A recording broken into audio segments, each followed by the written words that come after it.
वैशाली साड़ीज, दुल्हन लहंगे, फैंसी लहंगे, साड़ियों की सभी रेंज का एकमात्र शोरूम वैशाली साड़ीज, घंटाघर के पास, सुजानगढ़।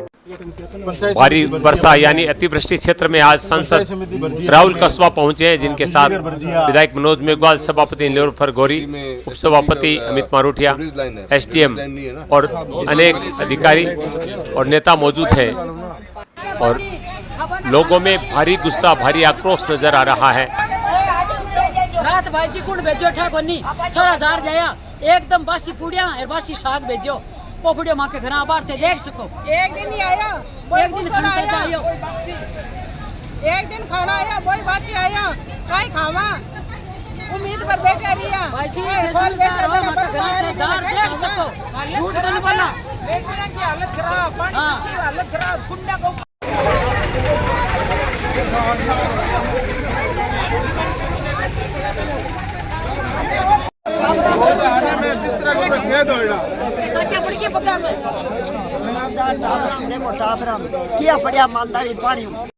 और यहाँ पर परेशान दुखी लोगों ने राहुल कस्वा को घेर लिया है और अपनी पीड़ा बता रहे हैं।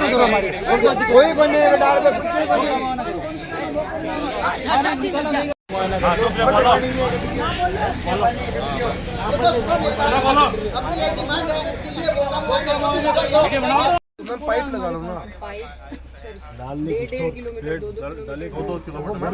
लोगों के डिस्चार्ज पॉइंट है ना, वो ताल वाला, वो भी आपस में सब भर गया सर। वो भी क्या हो गया? वो भी एक हो गए। बैठा है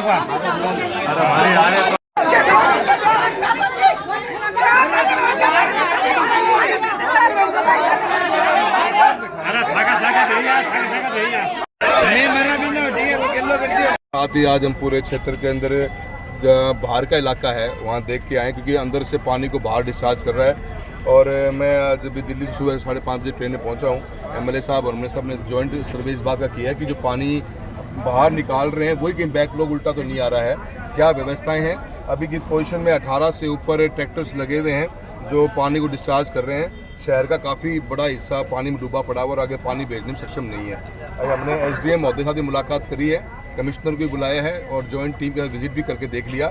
अभी हमने इनको यही कहा है, हमारी प्राथमिकता ये है कि 3 दिन के अंदर अंदर हम पानी को बाहर फेंकें। उसके लिए मशीनरी जोर लगानी पड़ेगी और इनके पास में कई नालियाँ बिल्कुल चौक पड़ी हुई हैं, तो सक्शन मशीन के साथ में उस नाली को भी साफ़ करके बाहर कचरा बाहर फेंका जाए। जेसीबी और एक्सकेवेटर और मंगाए जाएँ। पहली वार फुट एरिया के ऊपर हमें शहर के अंदर से गंदा पानी बाहर निकालना है। देखिए, सुजानगढ़ और चूरू 2 वो शहर हैं जो चूरू ज़िले के अंदर जहाँ पे अमृत में शामिल हुए और 6 सालों के अंदर 150 करोड़ रुपए का लागत लग गई, फिर भी शहर के हालात बुरे हैं। काम कमिश्नर का है, काम नगर परिषद का है। हम एक सांसद के रूप में, चाहे विधायक के रूप में हैं, हम फंडिंग ला सकते हैं। अब 80 करोड़ रुपए की डीपीआर की फाइल 1.5 साल से जयपुर में अटकी पड़ी हुई है। एक 3-4 करोड़ की फाइल कभी जयपुर दिल्ली की चक्कर काट रही है।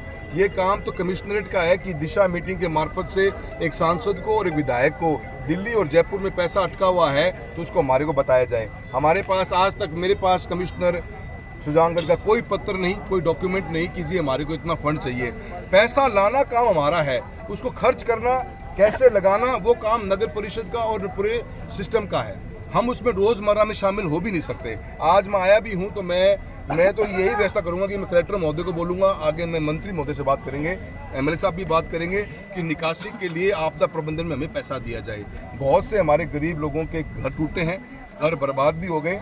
एनडीआरएफ में और एसडीआरएफ में नेशनल और स्टेट लेवल के ऊपर हम क्या पैसा दिला के उनको रियायत दिला सकते हैं, उसकी भी हमारी प्राथमिकता रहेगी। पर सबसे बड़ी प्राथमिकता ये है, रुका हुआ पानी बीमारी का घर बनेगा, उस पानी को कैसे बाहर फेंका जाए, इस प्राथमिकता पे हम काम कर रहे हैं। सर, एफसीआई का निरीक्षण किया है और आप जिस तरह से ड्रेनेज जो सिस्टम बिगड़ा हुआ है और रतनगढ़ में ड्रेनेज व्यवस्था है, सुजानगढ़ में नहीं है। सर, रतनगढ़ में से सुजानगढ़ के अंदर है और चूरू में एसटीपी सीवरेज की बात पहली प्राथमिकता थी और साथ में ड्रेनेज भी करना था। ये फेलियर कमिश्नरेट का है।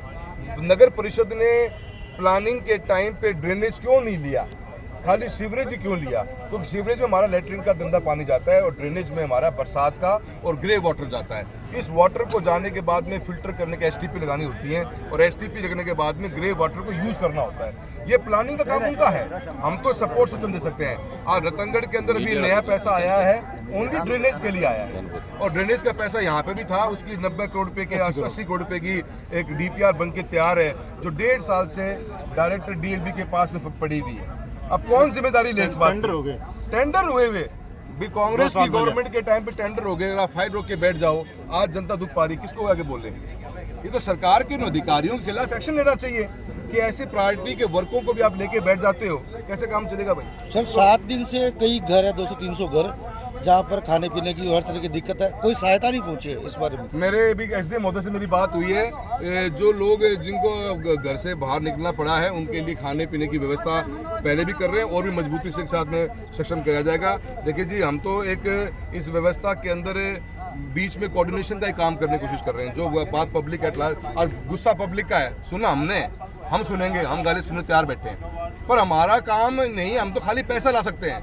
करने का काम तो अधिकारियों का ही है, सिस्टम का काम है, कमिश्नर का काम है, जो नगर परिषद बैठा हुआ है, काम तो नहीं करना पड़ेगा और हमारा काम तो फंड लाने का है। आज भी जो समस्या आई है उसके लिए हम कलेक्टर को बोलेंगे, जितने ट्रैक्टर्स चाहिए, जेसीबी चाहिए, पंप चाहिए, उसकी व्यवस्था कराई जाए।